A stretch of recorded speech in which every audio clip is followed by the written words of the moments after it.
With the Star Wars sequel trilogy all wrapped up in a nice little bow, and with the recent success of The Mandalorian, I figured that now's a better time than ever to revisit Star Wars The Force Awakens, the very movie that kickstarted the sequel trilogy and also partially brought Star Wars back into the mainstream. So I won't be doing a extremely in-depth beat-by-beat plot summary, but I will give you the basic synopsis just for a refresher. So the plot stars Rey as the main character. She has been living her entire life on the remote desert planet of Jakku. She later discovers a droid that holds valuable information that can lead to the destruction of Starkiller Base, a massive weapon that has the ability to decimate entire planets. It was built by the First Order, which is led by Kylo Ren. Okay, so this plot obviously shares many parallels with Star Wars A New Hope. And I admit that when movie studios do this, whenever they rehash the same movie to start a franchise, it's bad, and I would prefer if they didn't do this. But I can still somewhat understand why. When you're reviving an old franchise for a new audience, you have to do something a little bit more familiar to not turn off new fans to the older stuff. So it needs to be easy for new fans to jump right into the franchise and enjoy it just as if they were a fan before. So in order to do that, you kind of have to make the story be kind of similar to one that has been told before within the franchise in question. But how did Star Wars fans, who had been waiting years for a new movie to come out, react to The Force Awakens? Needless to say, they were pretty disappointed. The problems mainly stemmed from everything that I just mentioned.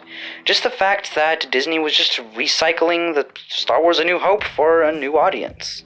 Say what you will about the prequel trilogy, but they at least tried something new and inventive with the Star Wars universe.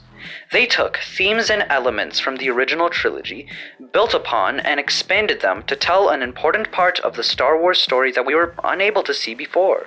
The Force Awakens didn't exactly do that. Yeah, sure, they do technically have a few new characters and a few new locations, but a lot of those new things are just extremely similar to things that we've seen before in the original and prequel trilogies, if not direct copies of things we've seen before. Now, they could maybe make up for this with the characters, but the characters just aren't as entertaining as the characters in the original trilogy. Especially with Rey. Rey is a Mary Sue, and if you don't know what that is, it essentially means that it's a character that has no flaws. They have rarely any problems that they need to overcome, and that description pretty much suits Rey perfectly.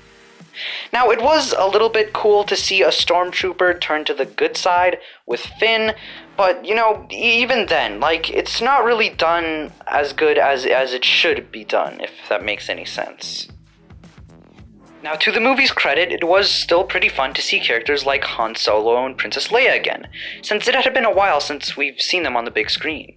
Another positive thing I can say about Star Wars The Force Awakens is that the effects are pretty decent. We've obviously come a long way since the effects that were seen in the prequels and the special editions. Obviously, there's a lot of jokes about this, but the CGI doesn't exactly hold up too well. And with The Force Awakens, they were able to make up for that since, technology has improved and, it was actually able to look good for once. So yeah, the effects definitely still hold up. One thing that I can appreciate is the fact that this movie, as well as every other new Star Wars property, has used a number of practical effects a few times. Now, I can definitely appreciate this since the original trilogy used practical effects when it first came out, and it was pretty impressive for the time. And even by today's standards, the effects are still, pleasant to look at. They really are, and I'm just happy that they were able to do that and not just go CGI throughout the whole time. Okay, now it's finally time to answer the big question. How does the whole movie hold up in 2021? Well, in my opinion, it was just generic. Like I already said, it really didn't try anything new. It just played it safe throughout the whole time and reused things that we've seen before in the original trilogy, in the prequels, and other Star Wars properties. The Force Awakens wasn't that bad. It really started going downhill with The Last Jedi, and only continued going downhill with The Rise of Skywalker. Luckily, we had a brief glimmer of hope with The Mandalorian.